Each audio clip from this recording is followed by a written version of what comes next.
Hello दोस्तों, नमस्कार, जय माता दी। आप सभी का हमारे इस यूट्यूब चैनल पर स्वागत है। तो कैसे हैं आप सभी लोग? आशा करती हूँ कि आप सभी लोग अच्छे होंगे, स्वस्थ होंगे। अगर आप हमारे इस चैनल पर नए हैं तो हमारे चैनल को सब्सक्राइब करें, वीडियो को लाइक शेयर करें और बेल आइकन दबाना ना भूलें, जिससे आपको हमारी नई नई वीडियो मिलती रहे। आज हम बात करेंगे योगिनी एकादशी के बारे में।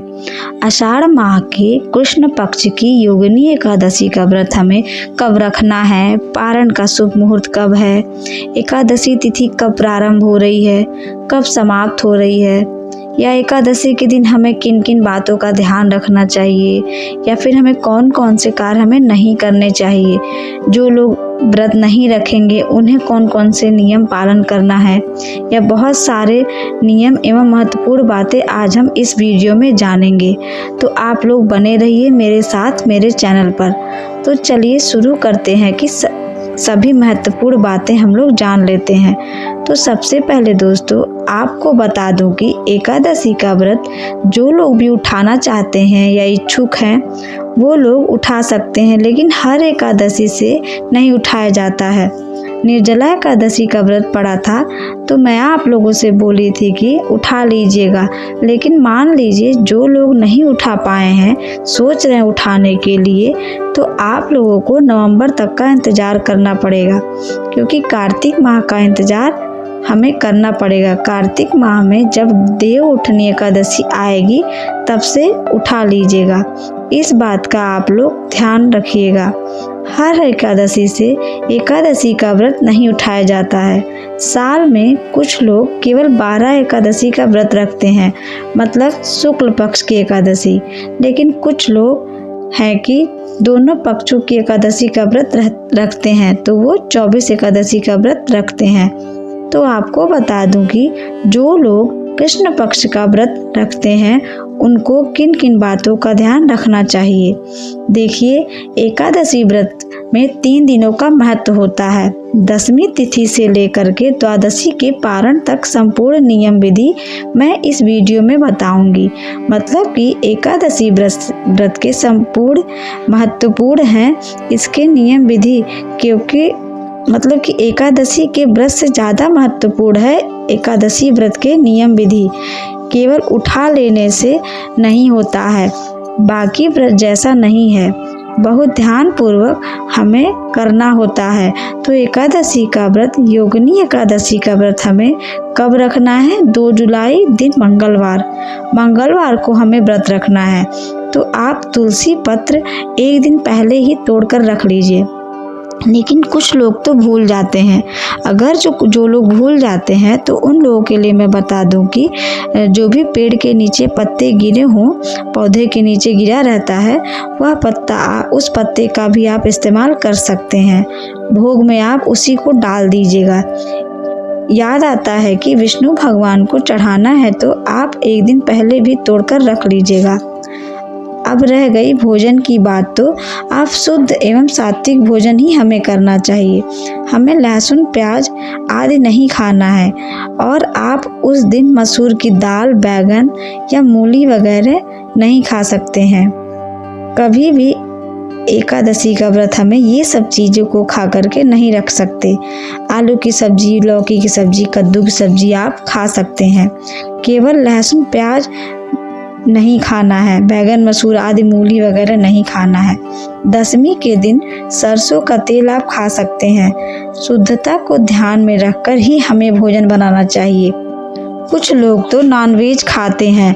अगर आप लोग एकादशी का व्रत रखते हैं तो नॉनवेज वाले चूल्हे पर आप लोग एकादशी के दिन जो भी मतलब आप व्रत या जो भी आप व्रत का भोजन बनाते हैं तो हमें उस चूल्हे का इस्तेमाल नहीं करना चाहिए। मैं तो यही कहूँगी कि आप लोग नॉनवेज का चूल्हा अलग रखिए, लेकिन अगर आप लोग उसी चूल्हे पे बनाते हैं या फिर उसी पर फल फलहार बना के खाते हैं, या 10वीं तिथि के दिन आप उसी पे बनाते हैं, तो ये आपके लिए ठीक नहीं है। एकादशी के दिन हम लोग सुबह सवेरे उठकर सूर्य देव को जल देना चाहिए। फिर घर की साफ़ सफाई हमें करनी चाहिए या साफ़ सफाई का हमें विशेष ध्यान रखना चाहिए। एकादशी पर या हर पूर्णिमा पर हो सके तो अपने घर में जल में गंगा जल मिला करके पूरे घर में छिड़काव कर लीजिएगा, या फिर किसी लोटे में गंगा जल को मिला करके किसी फूल से आप छिड़काव कर सकते हैं। और विष्णु भगवान के व्रत में पीले वस्त्र हो सके तो आप पहन लीजिए, लाल पीले वस्त्र आप पहन सकते हैं। एकादशी आप नदी सरोवर में भी जाकर आप स्नान कर सकते हैं। तो आप लोग देख लीजिएगा जैसी आपकी व्यवस्था हो। सूर्य देव को जल देने के उपरांत आप अपने घर के मंदिर में पूजा पाठ कर लीजिएगा।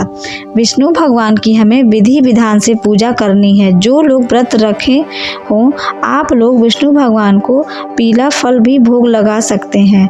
जो भी आप लोगों को मिल जाता है, केला हो सके तो आप लोग ज़रूर भोग लगाइए किसी भी एकादशी पर। लेकिन आप आम है इस समय तो आप आम का ही भोग लगा सकते हैं। और जो लोग व्रत नहीं रखते हैं वो लोग विष्णु भगवान की पूजा पाठ करके संपूर्ण व्रत का लाभ उठा सकते हैं।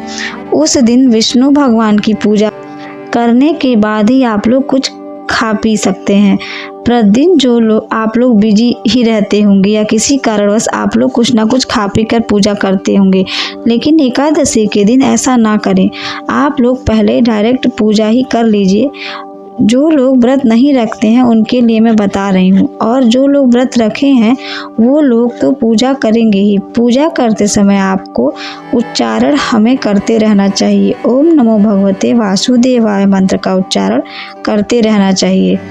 और सभी देवी देवताओं को आप लोग फल फूल आदि का भोग हमें लगाना चाहिए।